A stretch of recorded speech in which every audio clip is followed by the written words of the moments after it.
Hi, this is Dr. Michelle Medrano. I have another episode of Contemplate This today, and I suspect there's a picture right behind me of a gentleman named Ernest Holmes. You may be able to see him. There might be a little glare from a window that's in the room, but that is the founder of the science of mind and spirit, which is what we teach here at Mile High Church.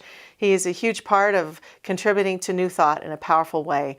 A wonderful author, starting this wonderful movement that we're a part of, and it's 100 years old.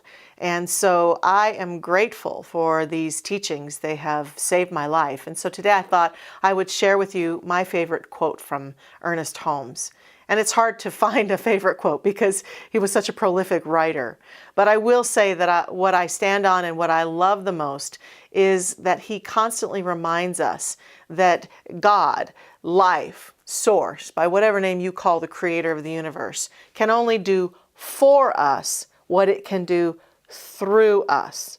It can only do for us what it can do through us.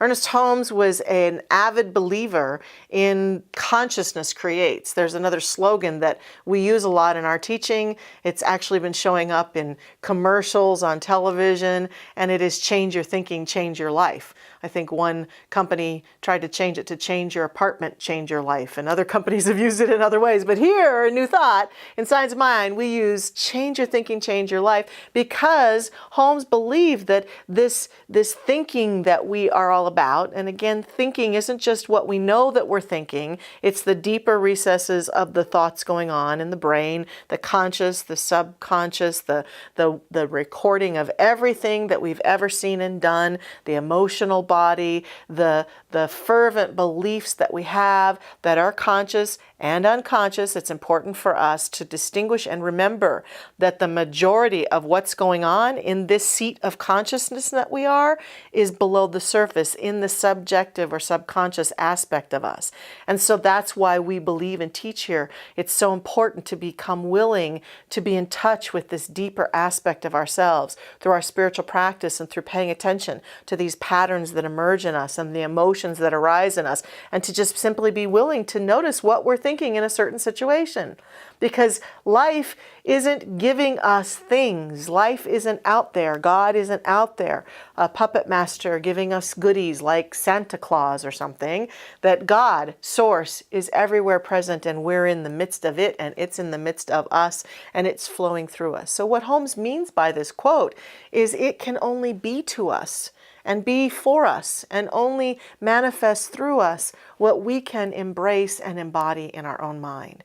And that our mind is the seat of the creative aspect of our lives. And so if we want to create differently, we have to change and be willing to work on those long-held patterns, emotions, beliefs, and thoughts in order to have a different outcome in our experience. And that is the crux of our New Thought teachings. It's about understanding that we are in this constant dance with the divine, and that it's dancing through us at all times, and that it can only express through us that which we give it permission to express through us, to experience through us, to be through us. And so I urge us today to remember and to contemplate that quote. Life, God, can only give to us what it can give through us, can only be to us what it can be through us, and joyfully allow ourselves to step into that wonderful dance of beingness. Thanks so much for tuning into this episode. I welcome your comments. I welcome your questions. Look forward to seeing you again very soon.